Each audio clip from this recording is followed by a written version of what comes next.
एक बार की बात है, एक घने जंगल में एक बहुत ही क्रूर शेर रहता था। वह रोज कई जानवरों को मारकर खा जाता था। सभी जानवर डर के मारे जंगल छोड़ने लगे। सभी जानवरों ने मिलकर एक दिन शेर से प्रार्थना की।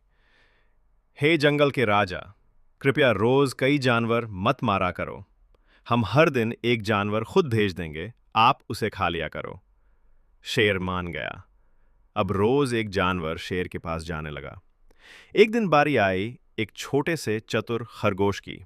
वो जानबूझकर देर से शेर के पास पहुंचा। शेर गुस्से से गरज कर बोला, "आह! इतनी देर क्यों की?" खरगोश बोला, महाराज, मैं तो समय पर ही आ रहा था, लेकिन रास्ते में एक और शेर ने मुझे पकड़ लिया और बोला कि वह असली राजा है। शेर को बहुत गुस्सा आया और उसने कहा, मुझे उस नकली शेर के पास ले चलो। खरगोश उसे एक कुएं के पास ले गया और बोला, महाराज, वो शेर इसी कुएं में है। शेर ने कुएं में झांका और अपनी ही परछाई को देखकर समझा कि वह दूसरा शेर है। गुस्से में वह कूद गया और कुएं में गिरकर मर गया। राजू एक छोटा किसान था जो उत्तर प्रदेश के एक छोटे से गांव में रहता था। उसके पास बस एक छोटा सा खेत था और कुछ बैल। वह हर रोज सूरज उगने से पहले खेत में काम करने चला जाता, चाहे सर्दी हो या गर्मी।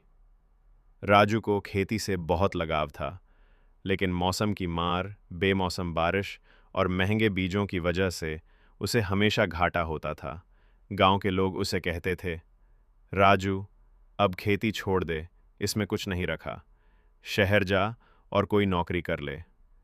लेकिन राजू का जवाब हमेशा एक ही होता, धरती माँ कभी हमें भूखा नहीं रखेगी, बस थोड़ा धैर्य चाहिए। एक साल ऐसा आया जब बारिश समय पर हुई। राजू ने जैविक खेती करने की सोची। उसने रासायनिक खाद की जगह गोबर और घर में बने खाद का इस्तेमाल किया। गांव वालों ने उसका मजाक उड़ाया, लेकिन जब फसल आई तो राजू के खेत में गेहूं सोने की तरह लहलहा रहे थे। उसकी फसल इतनी अच्छी हुई कि वह पूरे जिले में जैविक किसान के रूप में मशहूर हो गया। सरकार ने भी उसके काम को सराहा और सम्मानित किया।